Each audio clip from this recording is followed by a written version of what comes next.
Hello guys, and welcome back to more in Bruges on the Force 90 YouTube channel, continuing the Cercle Brugge save on FM 2015 today. Got a recap of the past season for you today, as the first season is over. It's June 1st, 2015. So we're just going to be looking at what's happened, who's finished where, and stuff like that. We'll have a look at some transfers which I'm doing. I've got some players that are coming in on a free for this season, and some players which will probably be leaving. So I'll be going through that today. Hopefully it won't be a long one, but we'll see. And then after this, I'll be doing the pre-season off screen, so there might be like a day or two break while I do that. And then I will come back and we'll start the first day of the season. My cat's just left the room very quickly. Must have seen something. Never mind. So let's go through it very quickly. It shouldn't take too long because there's only league games to look at and then cup games, so hopefully it won't take too long. Pre-season, as I said, was a bit of a mixed bag. 4 wins, 3 defeats, but the defeats were pretty heavy. 5-1, 5-0 and 3-1. But the Belgian league was going very, very well. The cup I'll go through very quickly. So we defeated Namur and Ath in our 4th and 5th round matches respectively. They were lower league opposition. Namur, I think, were in the 4th tier and Ath were in the 3rd tier. In the 6th round we drew AA Ghent, who won the Belgian Pro League this past season in real life, and they beat us 3-1 at home, so that knocked us out of the cup. So let's just filter out everything except the Belgian Second League. So here we go. So look at our fixtures. We didn't suffer a lot of defeats. I did play some games off screen because my last live com we faced second place Lamel and beat them, and that gave us promotion, so I didn't see any point in doing the last 3 games. So I'll go through them in a little bit. So we started off undefeated until the end of November when we lost 2-1 at home to Aalst. And we didn't drop a lot of points at all before that, really. We only had 3 draws, so that was only 6 points dropped in the first, however many games it was. 2-2 draw against Heist, a 1-1 draw against Antwerp, and a 3-3 draw against OHL. And the wins as well, most of them quite convincing. Lots of wins by 3 goals and wins by 4 goals. So, I think we did very well. First defeat, as I said, came at home against Aalst. And then we suffered defeat against Antwerp. But then we won all these games in a row until we lost 1-0 to Dessel. This was towards the end. So our last live comes against Lamel. So 7 wins on the trot there. We got our 8th win against Capellen. I'll go through these now. So the 2 goals here. One from Sukita Pazu, and an own goal by Vermeer Bergen made it 2-0 against Capellen. Then we lost to Dessel, and this was a bit of a bad one. We beat them 4-0 at home. The only goal here was an own goal by Pierre Borden. And we didn't take the chances here. I'll just show you the stats on this one. Pretty even game, and we edged it position-wise, but we just didn't take our chances. Martin suffered an injury late on, a pretty bad one. And he had to be substituted. We made 3 changes on the 80th minute. And it was a bit sucky that we lost that. And then the other games were draws. So our last 3 games, we were winless, which sucked a bit. I mean, that was a bit annoying. But thankfully, we'd already won the league by then. So there's a 1-1 draw against Mon. Borden did actually score in the right end this game. But Mon got a late equaliser, Bilal Wali in the 85th minute. Again, a pretty even game, quite tight, so I think a draw was fair there. We're just a bit disappointed that we couldn't get the result we wanted.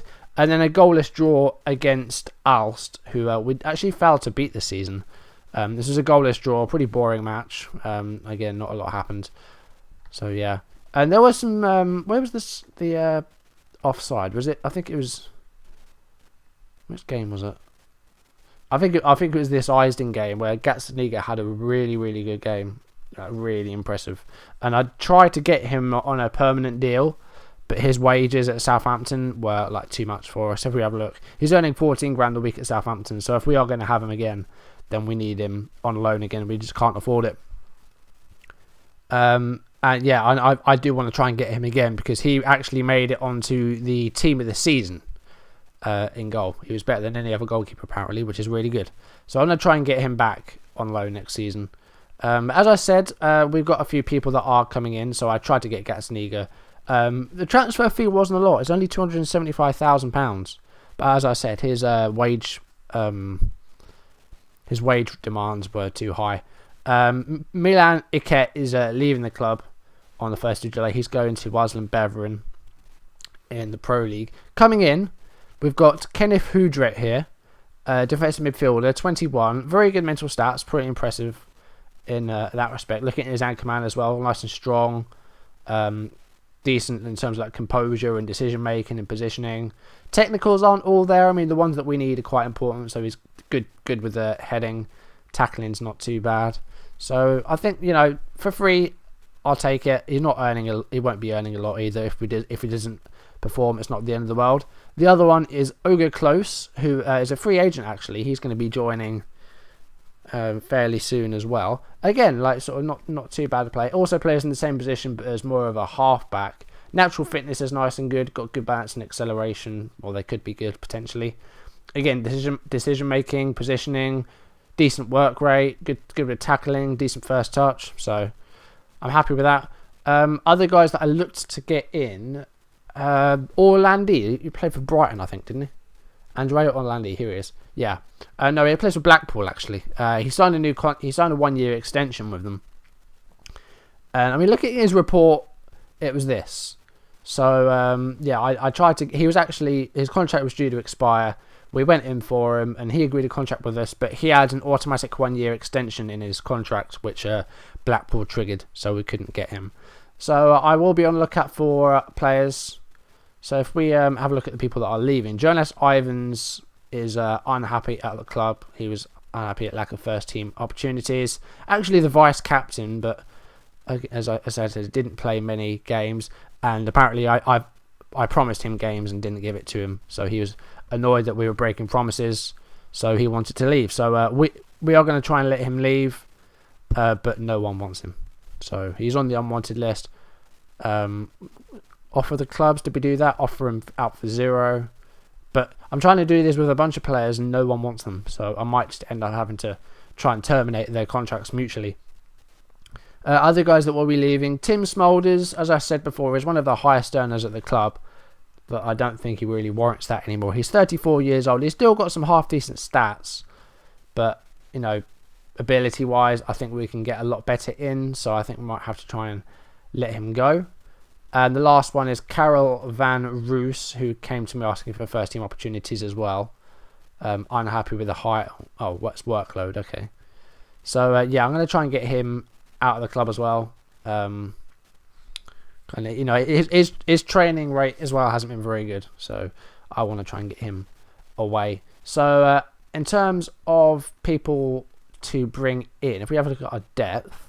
So we need to try and get another goalkeeper, or try and get Gazzaniga back, but I think we need a decent backup. Miguel Van Dam doesn't really do it for me. Look at his report; isn't very good. So I think we need we need 2 goalkeepers really.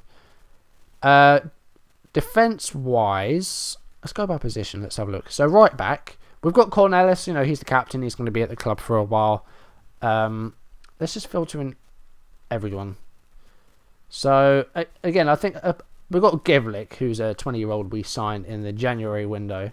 But I say currently he can't do a great deal. So I think, again, we need kind of a backup player for Cornelis. So we need 2 goalkeepers and a right back so far. That's not good. Left back, Bart Boyser has not put a foot wrong all season. He only missed 1 game. But again, I think he needs decent backup. Central defence. I think we might be okay here. I don't think we really need anything. We've got Borden, we've got Wills, we've got Dessel. If we can get one in, then great. But I don't think it's a position that really needs working on. Defensive midfield, we've got Van Acker, who's pretty good, and DA can't really do the job. Martins has got decent potential, so we'll have a look at defensive midfield maybe. No, won't be using any wing backs. Central midfield, again, I think we need. Well, I think we need to try and sort of build an entirely new squad here. I think it's going to be a bit annoying. Attacking midfield, I think we're fine. We've got Martins is a very good player, but he's a loanee, so we'll see what we can do with him. Try and get him back maybe, because he was very, very good. Baselik Gergic is the other one. He made 9 appearances this season. Didn't do badly, but I think we can try and get better. Out wide, I think we have a good few players here. We've got Wilson on loan, who you may not have seen, but if there is a way to change a player's face in this game, I know you can do it with players you've created yourself in the editor, and you can change regen faces as well. I think you can't do them with real players, I don't think. So I did try and do that with Wilson. I essentially what I did was I just copied and pasted something else over his face. I'll show it on screen now. There you go. That's it. Yeah. If there was a way to do that, then I'd do it. And if he has had a horrible time with this, a horrible 6 months in which he suffered 3 injuries: bruised rib, a twisted ankle, and then a fractured wrist. So I'm sorry, Wilson. Right. So we got him. We got Ginty Candapil as well. Great potential, this guy. Only 18s, and as I said, very, very pacey. So I'll try and play him next season. We also have Alessio Stylens here, who's on loan at the moment, but he's got good potential as well. So I think he's okay there. So I think the right wing isn't a big necessity right now. Left wing as well, I think we're fine. We've got De Gea there. Kabanga can play there pretty well. So can Martins, actually, and Canapil. And we've got some regens as well. Maharim only 15. He can play there. Determination 17 and 15 aggression. So I'm sure some of these attributes will increase over time. I never actually showed you my youth intake, did I? Strikers, I don't think strikers is a big issue. We've got Viola, we've got Kabanga, we've got Sitika Pazu. Sam Valka might go. Depends what happens with him. If someone comes in for him, then I might sell him. And again, we've got decent people down in the regions. So let's look at our under-19s. And Jasper Romay needs to go up to the next squad. Excuse me, I'm going to sneeze. Apologies. So let's have a look at the potential in the youth squad then. So Wilson is there because he is. So we've got Christian Strakosha, 16-year-old attacking midfielder, 18 determination, 12 work rate, 16 first touch. So some good, high stats there are good to see. We also have, which I've already gone through, Van der Weel. So some good potential here. People have already moved up to the under-21s as well. Quinton Corrales is one. Striker. Some of those stats those physicals already are looking pretty good. Lots of teens in there, so that's good. He's a striker. And then we have another striker, Louis de Klerk. Again, well-rounded physically. They could be a bit higher, but that will increase over time. He's only 16, of course. As long as he hits the gym, that's fine.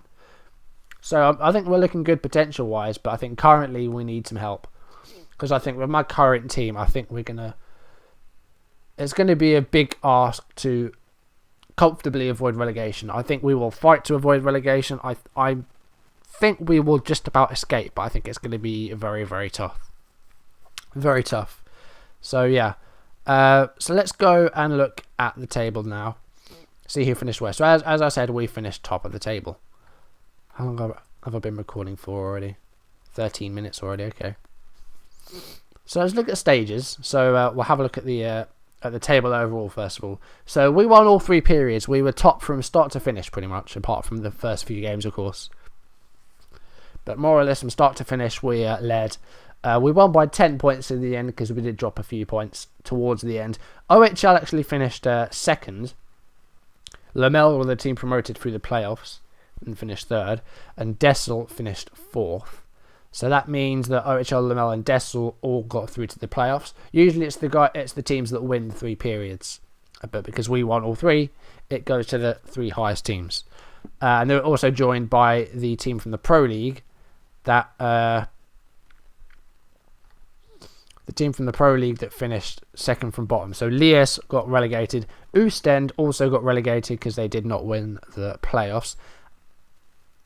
Right, that's really confusing. How come Club Bruges are champions but they're in 5th? That makes no sense. Championship. Oh, of course. Right, yeah.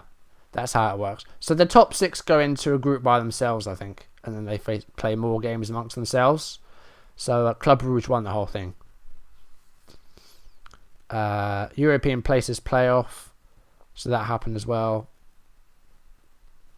So Genk got into Europe. It's all very confusing. And then the playoff. Oh, that's the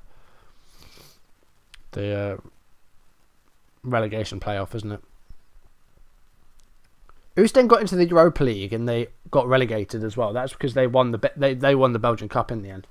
So yeah, that happened. Who is actually coming up from... Oh, okay, so it's the third division A, isn't it? So you got Dender.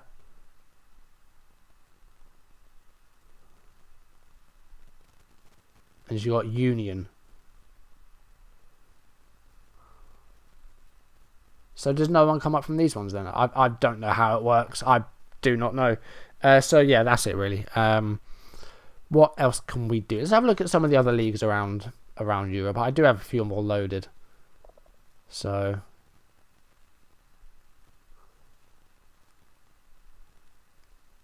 what other ones do I even have loaded? I don't even remember. I know England's loaded, so let's have a look at the Premier League. Man United won the Premier League by 4 points. Man City came second. Spurs came third, and Everton came fourth. That's surprising. Arsenal miss out on Europe, on Champions League. So do Chelsea. Mourinho is still manager there. I just want to see if there's any managerial changes. Usually there are. Arsene Wenger is gone. I'm guessing that's because he's retired. No, he was sacked. Wenger was sacked in May after the league finished. That's quite surprising. I know they missed out on Europe, but Martinez still Everton manager. Pochettino still Spurs manager. That's not really surprising, is it? Pellegrini still Man City boss. Van Gaal. Liverpool missed out on Europe altogether. Brendan Rodgers is still manager there. So, of course, this is with the Marshall update as well. So, some of these managers will be different. There's Tim Sherwood.